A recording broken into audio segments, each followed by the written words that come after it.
Audio recording শুনে ঠাম্মির কুকীর্তি ধরে ফেলল দ্রোণ। সম্পূর্ণ জানতে ভিডিওটিতে একটি লাইক করে দেখতে থাকো। গল্পের শুরুতেই দেখা যায় যে চিনি তো বড় মার কাছ থেকে শুনে নিয়েছিল যে ঠাম্মির ঘরে আলমারির মধ্যেই সেই ডায়েরিটা রয়েছে, যে ডায়েরিতে চিনি তার মায়ের খুনের সমস্ত প্রমাণ পাবে। আর সেই ডায়েরিটা সরাতে গিয়েই বদনাম হয়ে গেছে চিনির, যে চিনি একজন চোর। আসলে চিনি যখন গয়নাগুলো সরাচ্ছিল তখনই চলে এসেছিল সবাই। আর সেই গয়নাগুলো যেহেতু চিনির হাতে থেকে গেছে, তাই সবাই ভাবছে চিনি হয়তো গয়না সরাতেই এসেছিল। কিন্তু চিনি সবাইকে বারবার এটা বলতে চায় যে আমি চুরি করিনি, তোমরা আমাকে ভুল বুঝছো। অন্তরা বলে হ্যাঁ হ্যাঁ, চোখের সামনে গয়না রয়েছে হাতে, টাকা পয়সা হাতে রয়েছে, তারপরেও বলছে আমরা নাকি ভুল দেখছি। হ্যাঁ রে চিনি, তোর এত লোভ, তোর এই সরল মুখটার পেছনে যে আসল মুখটা এরকম নোংরা, এটা তো আমি ভাবতেও পারিনি। তুই কি করে করতে পারলি এত বড় অন্যায়টা? তুই কি করে করতে পারলি বল? চিনি চুপ করে থাকবি না।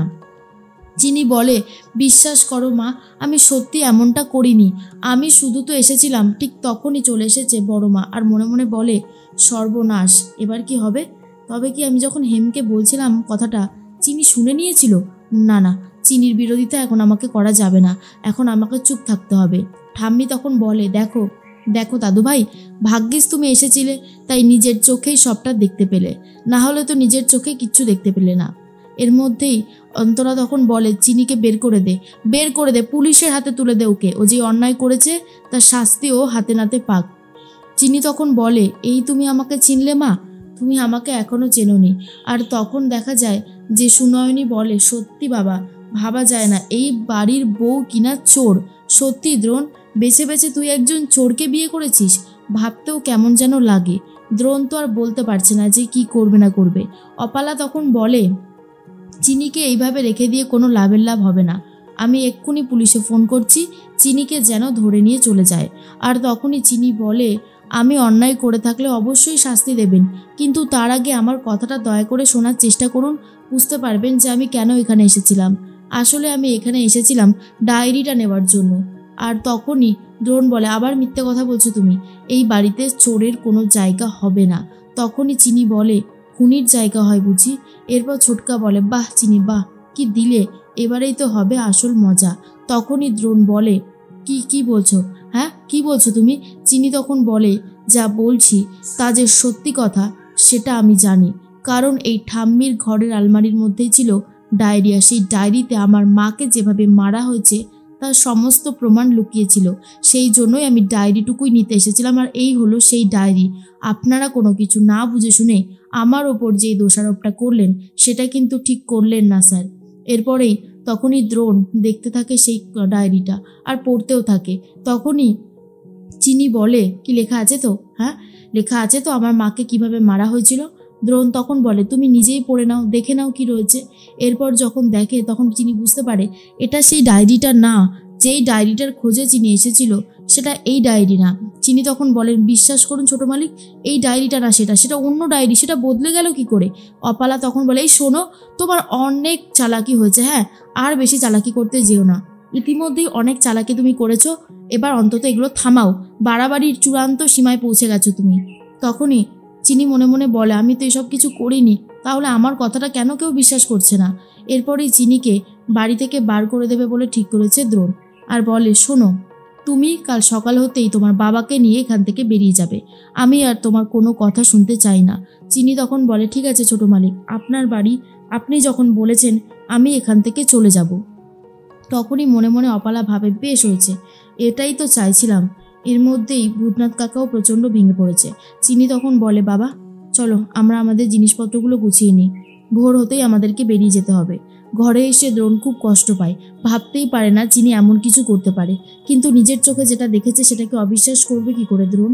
তাই আর চিনিকে অবিশ্বাস করতে পারছে না, চিনি যে এই কাজটা করেছে সেটাই বিশ্বাস করে নেয়। এর মধ্যেই সমস্ত জামাকাপড় গুছিয়ে নিয়েছে। আর তখনই মনে মনে ভাবতে থাকে চিনি একবার যাই, গিয়ে ছোট মালিককে নমস্কার করে আসি, কারণ আর হয়তো সেই সুযোগটা পাবো না। আর তখনই চিনি আস্তে আস্তে চলে গেছে ছোট মালিকের ঘরে। এরপর ছোট মালিককে নমস্কার করতে যাবে, তখনই ছোট মালিকের ঘুম ভেঙে গেছে।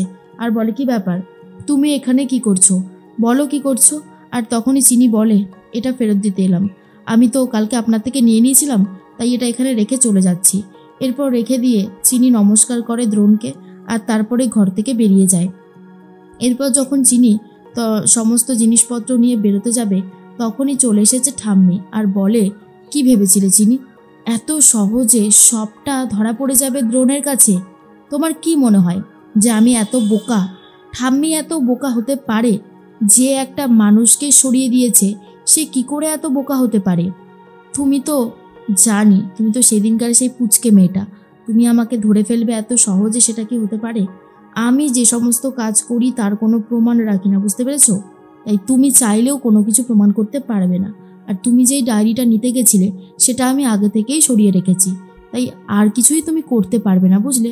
চিনি তখন বলে, ভগবান যদি থেকে থাকে তাহলে আপনার এই কুকীর্তি ঠিক একদিন ধরা পড়বে, আপনি চাইলেও আটকাতে পারবেন না। এই সমস্ত শোনার পরে ঠাম্মি তখন বলে, আরে ঠিক আছে ঠিক আছে, কি ধরা পড়বে, আর তুমি আর ভূতনাথ তো এই বাড়ি থেকেই বেরিয়ে যাচ্ছ। তারপর আমি দাদু ভাইয়ের অপালার সাথে আবারও বিয়ে দেব, আর তুমি কিচ্ছু করতে পারবে না, যাও বেরিয়ে যাও এখান থেকে। এরপর ঠাম্মি তো চলে যায়। নিজেদের জামাকাপড় গোছানো হয়ে গেছিল, ব্যাগ নিয়ে যখন বেরোতে যাবে আবার, তখনই চলে এসেছে অপালা আর সুনয়নী। তখনই বলে, তোমাদের তো খুব একটা বিশ্বাস টিশ্বাস নেই, আবার যদি এই বাড়ির কোনো দামি জিনিস ব্যাগের মধ্যে ভরে নিয়ে চলে যাও তখন তো আমাদের জিনিসটাই চলে যাবে, তাই না? তাই আর রিস্ক নিতে পারলাম না, এসেছি তোমাদের ব্যাগগুলো সার্চ করতে। ভূতনাথ কাকা বলে, আমাদের ব্যাগ সার্চ হবে ম্যাডাম? আমরা কি চোর?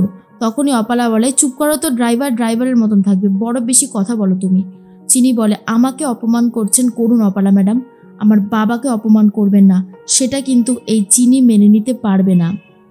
এরপর চিনি ব্যাগগুলো নিজেই খুলে দেয়। অপালা আস্তে আস্তে দেখে নিতে থাকে সব কিছু ঠিক আছে কিনা। তখনই অপালা বলে, যাও একদম ঠিক আছে, চুরি টুরি করনি, বেরিয়ে যাও এখান থেকে। চিনির তো খুব কষ্ট হয়, নীলমাধবের কাছে গিয়ে বলে, তুমি তো জানো নীলমাধব, আমি কোনো অন্যায় করিনি, তাও আমি শাস্তি পেলাম, তুমি দেখো যেন সব ঠিক থাকে, ছোট মালিক যেন ভালো থাকে। এরপরেই যখন দ্রোণ দেখতে পায় যে চিনির ঘর ফাঁকা, তখনই হঠাৎ করে একটা ফোন দেখতে পায়, যেই ফোনে কিছু রেকর্ডিং হয়ে রয়েছে। আর সেই রেকর্ডিংটা শুনতে শুরু করে দ্রোণ, যেখানে ঠাম্মি যেই কথাগুলো চিনিকে একটু আগে বলেছে সেই কথার অডিওটা রেকর্ডিং হয়ে গেছে। ঠাম্মি স্পষ্টভাবে বলছে, সেই ডায়েরিটা আমি সরিয়ে রেখেছি, তোমার হাতে কোনো প্রমাণ আমি পড়তে দেব না। আর যা যা সমস্ত কথা বলেছিল সবটা রেকর্ড হয়ে গেছে। আর এটা শোনার পর দ্রোণ তো অবাক হয়ে যায়। এর মধ্যেই চিনি বাড়িতে ফিরে এসেছে। চিনিকে বাড়িতে দেখে ঠাম্মি জিজ্ঞেস করে, এ কি, তুমি এই বাড়িতে কি করছো? দ্রোণ দাদুভাই বলেছিল না তোমাকে এই বাড়ি থেকে বেরিয়ে যেতে, আবার কেন ফিরে এসেছো এই বাড়িতে? তখনই দ্রোণ চিনিকে জড়িয়ে ধরে বলে, চিনি এই বাড়িতেই থাকবে, চিনি কোথাও যাবে না। আর এটা দেখার পর ঠাম্মি নিজেই অবাক হয়ে গেছে যে এটা কি করে সম্ভব, কিন্তু ঠাম্মি তো বুঝতে পারছে না দ্রোণ আসলেই অডিও রেকর্ডিং শুনে সব সত্যিটা জেনে গেছে।